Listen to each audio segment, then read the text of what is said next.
Now time to talk about the cards in Halo Wars 2. You can buy card packs, which will give you a certain amount of cards for both the UNSC and the banished side, as well as maybe future factions down the line if they ever do that. Now, these cards range from common, uncommon, rare, legendary, that sort of stuff. If you see a leader's face right next to a card, it usually means that the card can only be used for that particular leader. Now, each leader can have 3 decks, and these decks can be, I guess, customized in whatever way you want them to be. Interesting thing to know about the cards themselves is the fact that they have not only the rarity symbol, right, and the amount of energy that they use, but various symbols such as like what they represent and what they can do. So for example, like, oh hey, this unit has cloak, right? So it can cloak itself, and you need to have detection in order to actually see it firing at your guys, which is pretty dope. So it gives you a little bit of a description, like Locust has a shield, Wolverine can detect, Sniper can cloak and detect. You gotta detect for the veteran Jackrabbit, and then Ironclad Wraith has guard and shield. So pretty cool stuff. And then they also have like designations as to what rank, what type of unit are they? Are they vehicle, or are they infantry, that sort of stuff. If you have duplicates of a card, then the duplicate card that you have will increase in power. So right now my reactive Cyclops has extra damage and extra health, that sort of stuff. Blitz Packs. There's, again, just like Rec Packs, right, in their function. Now, there's also challenges, which I believe can get you extra levels and maybe even packs further down the line. I'm not really sure how that will work out. DLC, which will allow you to buy packs, that sort of stuff. Now we go on to Atriox, right? This is one of my this is one of the leaders that we can play as in Halo Wars 2. He has access to 3 decks if you so choose to like use those slots, right? You can also use Captain Cutter and the other leaders as well. Now, Atriox has a good amount of cards, actually, to start off with, in my opinion. I don't know if this will be changed out later down the line. So anyway, in this little menu, you can check out all the cards to see like what they're useful for, some tips and tricks to some of their abilities, all that stuff, what they have access to. Some of them have shield, some of them have guard. Some pretty cool stuff. What level are they? So that will influence how powerful they are. Got leader restrictions depending on, oh hey, which leader can use what. So sometimes you can have a banished card that cannot be used for a certain banished leader, like maybe it can only be used for Atriox or whatever, or a certain UNSC card that can only be used for Captain Cutter or whatever.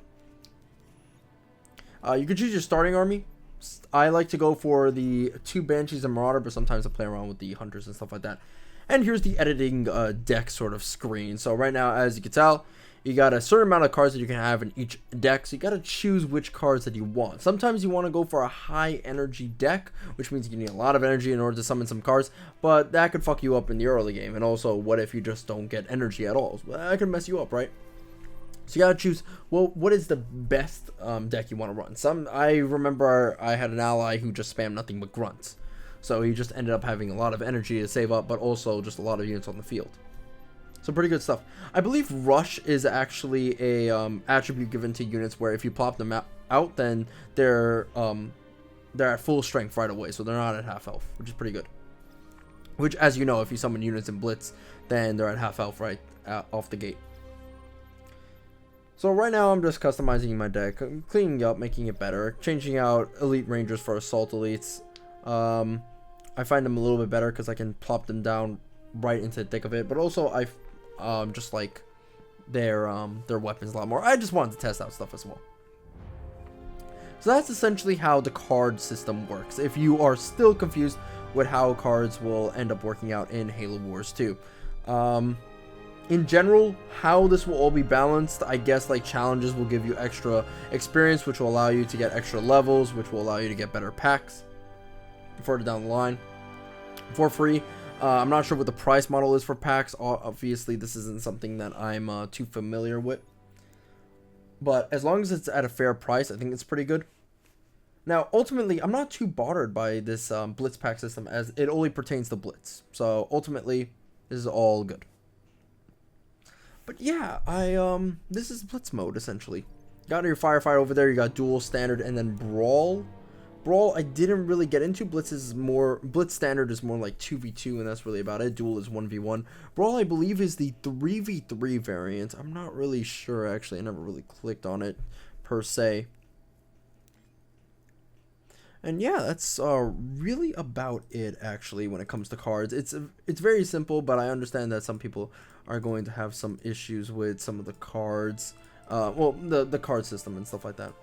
So right now we got some detailed character, not character renders, but card renders to just show you guys off what these cards will look like. Very clean designs. I do enjoy them quite a bit, especially the grunts over here. They look like they're frothing from the mouth. Holy shit.